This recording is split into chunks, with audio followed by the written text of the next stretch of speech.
If you're looking to implement signed and encrypted email messages within your organization, you'll be happy to know that Apple has built this capability right into macOS 10.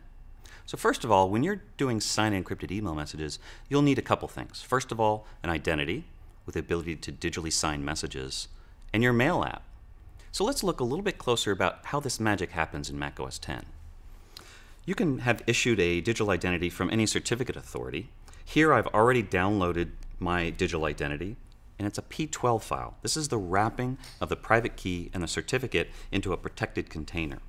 So as I double-click that file, it will automatically launch Keychain Access and ask me which keychain I want to import this identity. I'll go ahead and select the default of login.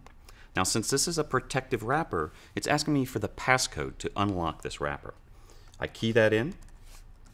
Now it has imported both the key and the certificate into my keychain. Now, to move on to Mail and how we do the digital signatures, I'm going to launch Mail. Apple provides the magic here and removes the need for IT admins to configure the Mail applications specifically for a certificate. Here, you'll note if I look in the preferences, for this account, there is no specific option that's asking me to associate a certificate for digitally signing these messages for this account. When I go and sign a message or compose, you automatically see the check mark that references the fact that I'm ready to digitally sign this message. Now, as the user addresses this email message to a recipient, if that user's system has access to a directory service where certificates are stored, or they already have the certificate locally, as they address this message, the encryption icon will then allow the user to encrypt this message to that recipient. If there are multiple users, it would encrypt the message to each recipient. So let's look under the hood at how macOS 10 does that association between the certificate and the account.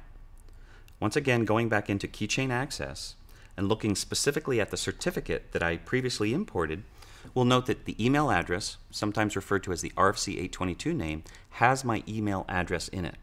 A point to note is that the case sensitivity of that address is important for the system to automatically pick that certificate up for the user itself. You note here about the lowercase of this email address. Within Mail, back in the preferences, the configuration of that account would have to have the exact same email address. Again, importance is a case sensitivity for Mail to automatically pick up that certificate. If both of those environments are set up properly, Mail will automatically grab that identity, use it for digitally signing of messages. Again, when the user sends this to a recipient, if the system has access to the public certificate for that user, it will automatically allow the user to encrypt that message without any configuration necessary by the IT administrator. Again, this is how Apple is building PKI in with zero configuration for an IT administrator.